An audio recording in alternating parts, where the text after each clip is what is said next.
레디컬, 데이비드 플랫. 하나님의 원대한 목표. 세상을 지으신 하나님의 목적. 태초부터 지금까지. 그때 그 자리가 지금도 또렷하게 기억난다. 가정집 서재였는데 나는 어느 교회의 지도자들과 함께 모임을 가지고 있었다. 평소에 우리 부부를 극진히 아껴주고 기도해주고 후원금까지 보내주던 교회여서 아주 친숙한 분위기였다.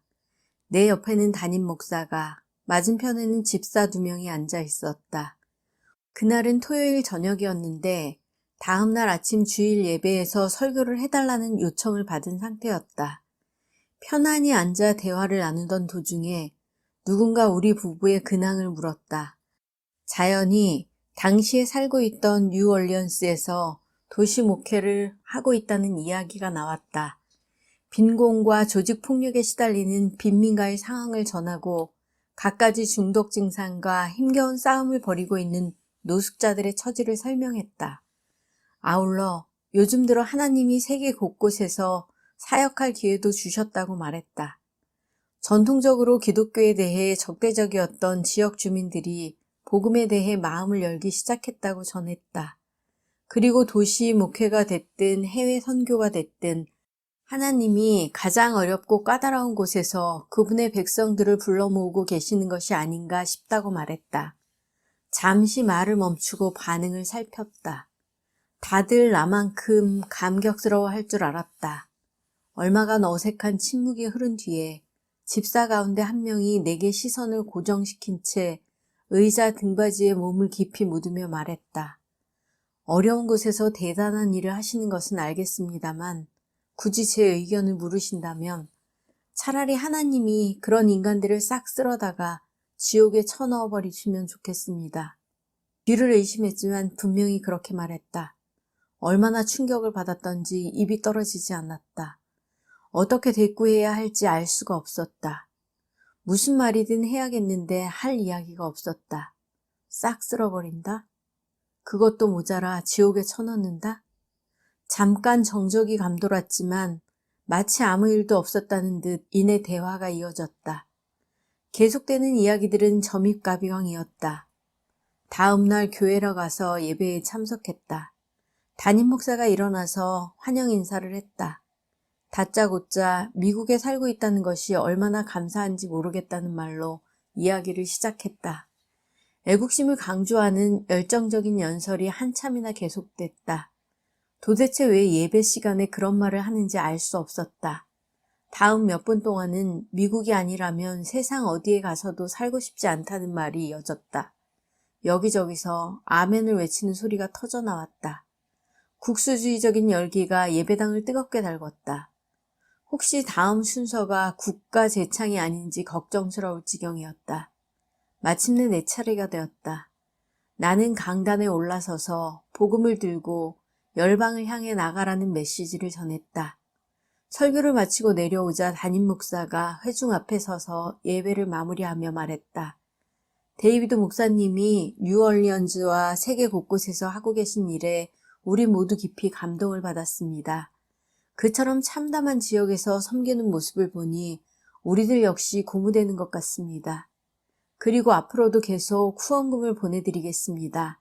우리들까지 그런 곳에 갈 수는 없는 노릇이니까요. 그것이 끝이 아니었다. 이전 교회에서 목회할 때 일본에서 일하던 선교사님이 오셨던 것이 생각납니다. 광고 시간에 제가 성도들에게 말했습니다. 이분께 선교헌금을 보내지 않는 분은 잘 기억해 두었다가 그 자녀를 일본 선교사로 보내주시길 간구하겠다고요. 맙소사. 그렇다면 복음을 들고 문 나라와 백성들을 향해 나가는 징벌을 받게 하겠다고 교인들을 협박했다는 말인가? 담임 목사가 말을 이었다. 그랬더니 헌금이 많이 나와서 넉넉한 후원금에 노트북 컴퓨터까지 사드릴 수 있었습니다. 공갈이 제대로 먹혀든 모양이었다. 예배가 끝나기 무섭게 아내와 함께 차를 몰고 집으로 돌아왔다. 방금 전에 일어난 일이지만 도무지 믿을 수가 없었다. 분노와 서글픔, 실망과 혼란이 뒤섞여 용솟음 쳤다. 하지만 지난 24시간 동안 일어났던 일을 차근차근 정리하기 시작하면서 충격적 일이 많지 두려운 사실에 직면하게 되었다. 그 집사와 목사는 오늘날 교회 안에 존재하는 대다수 그리스도인들이 생각하고 있지만 감히 표현하지 못하는 이야기를 과감하게 드러냈을 수도 있지 않은가. 그들의 말이 다소 거칠게 들렸을지라도 현실을 있는 그대로 반영하고 있는지도 모른다. 복음이 들어가야 할 소외된 지역의 현실을 외면하고 더 안락한 환경을 가꾸고 누리는 데 골몰하는 거짓 그리스도인이 얼마나 많은가. 현재의 상황에 안주해서 하나님이 제3세계에 가서 살라고 명령하실 수 있다는 가능성을 단 한 번도 심각하게 고려해보지 않은 이들은 또 얼마나 많은가. 그리고 얼마나 자주 자신이 갈 필요가 없는 조건이 열악한 나라에서 나 대신 사역하는 선교사들에게 즐거이 후원금을 보내고 있는가. 하나님이 자녀를 잘 키워주셔서 설령 영원히 돌아오지 못할지라도 과감히 고향을 떠나 선교지로 나가게 해달라고 기도하는 부모가 몇 명이나 되겠는가.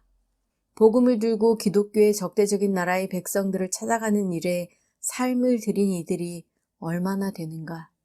차라리 하나님이 그런 인간들을 싹 쓸어다가 지옥에 쳐넣어 버리시면 좋겠다는 이야기를 대놓고 할 만큼 뻔뻔스러운 그리스도인은 많지 않겠지만 그리스도를 모르는 이들에게 복음을 전하지 않는다면 그들은 결국 어디로 가겠는가? 예수님은 우리더러 가라고 명하신다. 창조주께서는 땅끝까지 복음을 전하게 하시려고 한 사람 한 사람을 지으셨다. 하나님이 세우신 이런 목적에 철저하게 헌신하지 않는다면 우리가 믿고 있는 기독교는 성경이 가르치는 기독교가 아니다. 인간을 지으신 하나님의 원대한 목적. 창조주가 인간을 지으신 까닭이 무엇이었을까 깊이 생각해보라. 하나님은 스스로 존재하는 우주 만물의 주인이시므로 당연히 조금도 부족한 것이 없으셨다. 그렇다면 어째서 인간을 만드신 것일까? 하나님의 마음과 동기를 완벽하게 파악할 수 있다는 착각에 빠지고 싶지는 않지만 주님의 길을 지나치게 단순화시킬 마음도 없다. 하지만 인간을 지으신 까닭만큼은 하나님이 비교적 뚜렷하게 말씀해 주신 듯하다. 하나님은 인류사가 시작되는 순간부터 이중적인 목적을 가지고 있었음에 틀림없다. 우선 하나님은 그분의 은혜를 만끽하고 누리도록 인간을 지으셨다. 주님이 빚어낸 다른 피조물들과 달리 인간은 그분의 형상대로 창조되었다. 하나님과 친밀한 관계를 맺고 그것을 누릴 능력을 가진 것은 사람뿐이다. 그런 관계를 묘사하기 위해 성경이 처음으로 동원하는 단어는 복이다. 하나님은 인간에게 복을 주셔서 그분의 은혜를 마음껏 누리게 하셨다. 하지만 이야기는 거기서 끝나지 않는다. 복을 주시고 나서 곧바로 생육하고 번성하여 땅에 충만하라. 땅을 정복하라. 바다의 물고기와 하늘의 새와 땅에 움직이는 모든 생물을 다스리라는 명령을 내리셨다. 하나님은 특별한 뜻을 가지고 당신의 형상을 따라 인간을 창조하셨다. 그리고 그런 인간으로 이 세상 가득 채우기를 바라셨던 것이다. 이처럼 하나님은 인간을 지으시면서 관계 가운데서 거룩한 은혜를 만끽할 뿐만 아니라 그분의 영광을 땅끝까지 알리기를 기대하셨다. 복잡할 것 없다. 은혜를 누리고 그분의 영광을 널리 펼치는 것이 인간의 존재 이유다. 이것이 인류의 창조 과정을 기록한 창세기 1장에 들어있는 두 가지 목적이다. 아울러 성경 전체의 토대가 놓인 셈이다. 성경 문학의 장르마다 그리고 성경 역사의 장면마다 거룩한 백성들에게 은혜를 쏟아부어서 그분의 영광을 뭇 민족들 가운데 드러나게 하시는 하나님의 모습을 볼 수 있다. 창세기 12장에서 하나님은 아브라함에게 내가 너로 큰 민족을 이루고 내게 복을 주어 내 이름을 창대하게 하리니 너는 복이 될지라고 말씀하셨다. 거룩한 백성을 조성하신 것이다. 그리고는 아브라함에게 주신 언약을 더 심오한 목적과 연계시키신다. 땅의 모든 족속이 너로 말미암아 복을 얻을 것이라. 하나님은 아브라함에게 풍성한 복을 주셨지만 그것은 어느 한 개인을 위한 선물이 아니었다. 아브라함에게 복을 베푸신 것은 그로 하여금 세상 모든 민족들에게 주의 축복이 전해지는 통로가 되게 하신 것이다. 주님은 아브라함에게 하나님의 영광을 널리 펼치면서 그 은혜를 마음껏 즐기라고 말씀하셨다. 이스라엘 백성들을 이집트의 종살이에서 해방시키는 과정에서 하나님이 어떻게 영광을 받으셨는지 돌아보라. 출애굽에 나서자마자 하나님은 백성들을 홍해 쪽으로 이끄셨다. 이집트 군대가 추격해오자 그들은 달리 피할 데가 없었다. 그렇게 인도하신 하나님의 속뜻을 살펴보자. 내가 그와 그의 온 군대로 말미암아 영광을 얻어 애굽 사람들이 나를 여호와인 줄 알게 하리라. 하나님은 이 목적을 이루시기 위해 바다를 가르시고 백성들이 마른 땅을 밟고 지나가게 하셨다. 그리고 다시 물을 합쳐 뒤따라 들어온 이집트 병사들을 삼켜버리게 하셨다. 이스라엘 백성을 추격했던 이집트인들 뿐만 아니라 문 나라의 백성들이 모두 여호와가 주님이시며 그분은 자기 백성을 구원하신다는 사실을 깨닫게 되었다. 하나님은 기적적인 방법으로 백성들을 인도하셔서 손수 이루신 구원의 역사를 온 천하에 두루 알리셨다. 이번에는 다른 본문을 살펴보자. 구약 성경에 나오는 사드락과 메삭과 아벳느고의 이야기다. 사랑의 하나님은 어째서 세 히브리 청년들이 맹렬하게 타오르는 불구덩이에 던져지는 것을 보고만 계셨을까? 주님은 목숨을 걸고 당신을 섬기는 자녀들을 이렇게 대하셔도 되는 것인가? 결과가 이래서야 어떻게 하나님 편에 설 수 있겠는가?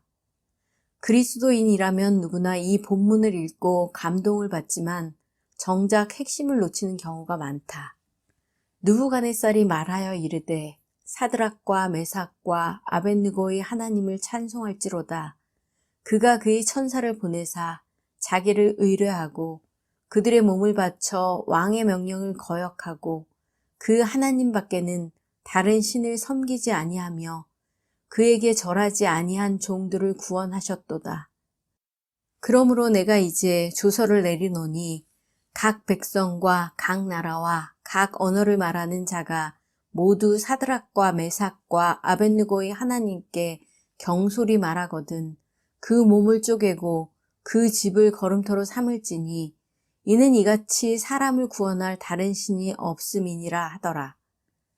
누구든지 자신에게 절을 해야 한다고 선포했던 그 왕이 이제는 하나님께 거역하는 말을 하는 자는 몸을 쪼개겠노라고 선언하고 있다. 새 젊은이가 맹렬히 타는 불구덩이에 던져지도록 내버려 두신 까닭은 이마에 땀 한 방울 맺히지 않은 채 다시 건져낼 계획을 세워두셨기 때문이었다. 뿐만 아니라 이 일을 통해 이방 왕조차 사드락과 메삭과 아벳느고의 하나님이야말로 세상의 모든 언어로 찬양받으시기에 합당한 분이심을 알게 되었다. 하나님의 목적은 거룩한 백성들을 축복하셔서 그분의 선하심과 위대하심이 온 천지에 널리 드러나게 하는 데 있다. 이러한 본문은 구약성경 전반에 걸쳐 수없이 되풀이된다. 시편만 하더라도 하나님이 그 이름을 위하여 거룩한 백성들을 인도하시며 복을 내려주셔서 주님의 구원을 모든 민족에게 알리셨다고 노래한다. 선지자들의 글도 마찬가지다. 하나님이 백성들에게 자비를 베푸셔서 그분이 참된 주인이심을 세상이 알게 하신다는 것을 아름답게 묘사하고 있다. 에스겔서 36장은 깜짝 놀랄 만한 내용을 담고 있다. 하나님은 친히 이스라엘 백성들 사이에서 행하시는 일들을 말씀하셨다. 우선 저들이 주님을 거역하여 지은 죄를 지적하시고 그럼에도 불구하고 그 가운데 역사하시는 이유를 설명하셨다. 그러므로 너는 이스라엘 족속에게 이르기를 주 여호와께서 이같이 말씀하시기를 이스라엘 족속아 내가 이렇게 행함은 너희를 위함이 아니요 너희가 들어간 그 여러 나라에서 더럽힌 나의 거룩한 이름을 위함이라. 여러 나라 가운데서 더럽혀진 이름 곧 너희가 그들 가운데서 더럽힌 나의 큰 이름을 내가 거룩하게 할지라. 내가 그들의 눈앞에서 너희로 말미암아 나의 거룩함을 나타내리니 내가 여호와인 줄을 여러 나라 사람이 알리라. 얼마나 놀라운 말씀인가. 하나님이 일하시는 이유는 그분의 백성들에게 은혜와 자비와 공의를 드러내기 위해서가 아니라 주님의 거룩한 이름을 열방에 알리기 위해서라는 것이다. 역사를 통해 수많은 글들을 통해 그리고 구약 성경을 통해 나타난 하나님의 보편적인 목적은 신약 성경으로 면면히 이어진다. 예수님은 지상에서의 삶을 마무리하면서 제자들에게 복음을 들고 땅끝까지 가라고 명령하고 계신다. 바울, 베드로, 야고보, 요한과 같은 사도들이 교회에 보낸 편지에서도 하나님의 영광은 온 세계, 뭇 백성들에게 드러내기 위해 박해와 고통을 헤쳐나가야 한다는 것을 강조하는 내용이 가득하다. 지금까지 살펴본 바에 비추어 생각해보면 성경이 마지막 장에 이르기까지 줄곧 하나님의 목적에 집중하는 것은 지극히 당연한 일이다. 요한이 서술한 장면을 마음에 그려보라. 그 일 후에 내가 보니 각 나라와 족속과 백성과 방언에서 아무도 능히 셀 수 없는 큰 무리가 나와 흰옷을 입고 손에 종려가지를 들고 보좌 앞과 어린 양 앞에 서서 큰 소리로 외쳐 이르되 구원하심이 보좌에 앉으신 우리 하나님과 어린 양에게 있도다. 우리의 역사가 시작된 순간부터 하나님의 목적은 단 하나, 거룩한 백성을 축복하셔서 모든 민족들이 그분의 구원을 보고 영광을 돌리게 하려는 것이었다. 그리고 결국 그 목적은 달성될 것이다. 나라와 부족, 민족, 언어권을 가리지 않고 무수한 이들이 하나님의 보좌를 둘러싸고 엎드려 경배하며 구원의 은총을 베풀어 주신 주님을 찬양하고 있다. 이것이 성경에 나타난 최종적이며 궁극적이고 전폭적이고 영광스럽고 확실하고 분명하다 못해 압도적인 하나님의 목적이다. 하나님은 거룩한 백성들에게 아낌없이 은혜를 베푸셔서 그들이 주님의 영광을 땅 위에 사는 모든 민족에게 확장시키도록 하셨다. 성경의 첫 장부터 마지막 장까지 이 기본적이고 근본적인 진리가 두루 스며들어 있다. 그럼에도 불구하고 이 시대의 그리스도인들은 하나님의 그 커다란 목적을 무의식적으로 외면하고 있는 것이 아닌가 하는 의구심이 든다. 예수님은 나만을 사랑하신 것이 아니다. 요즘 그리스도인들은 하나님의 은혜와 그분의 영광을 분리시켜서 생각하는 교회 문화 속에 살고 있다. 너나 없이 은총을 누린다는 것에 더 마음이 끌린다. 저마다 자신이 받은 은혜를 찬양하는 데 바빠서 그 선물을 주신 목적을 잊어버리고 하나님의 마음은 간과해버린다. 그래서 나온 서글픈 결과가 자기중심적인 기독교다.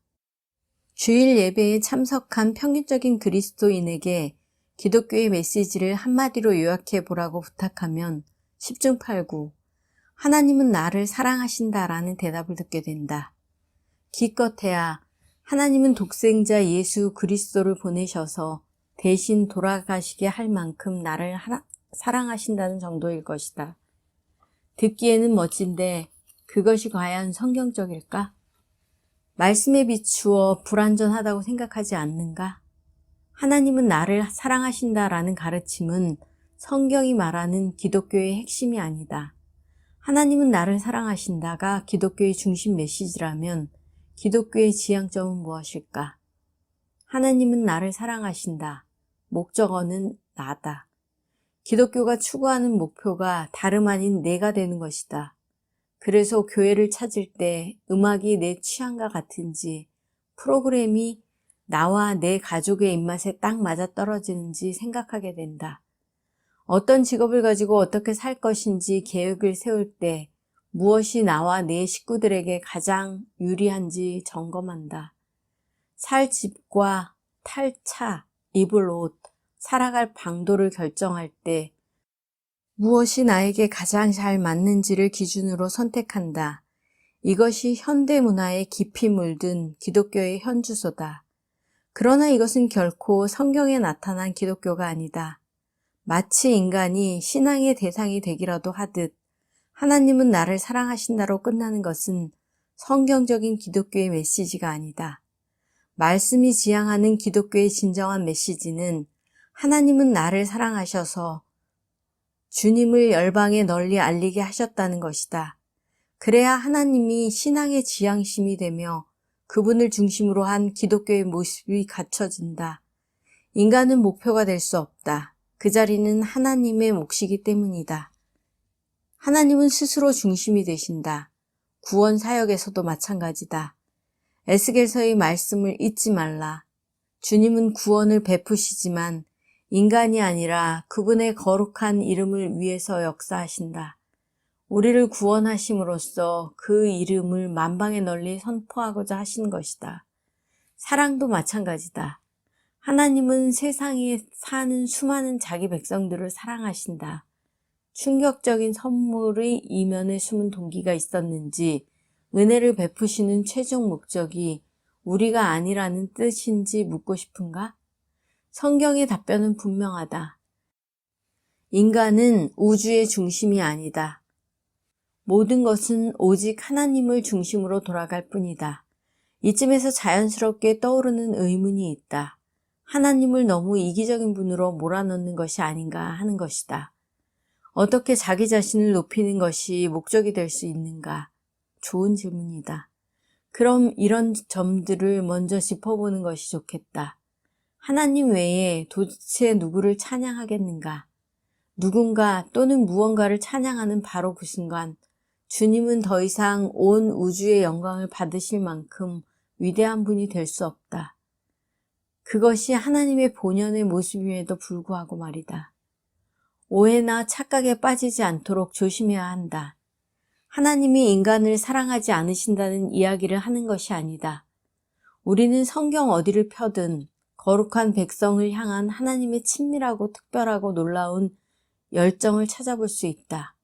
하지만 그 사랑은 주님의 위대하심과 온 천하 만백성에게 두루 드러나야 할 그분의 영광에 중심을 두고 있다.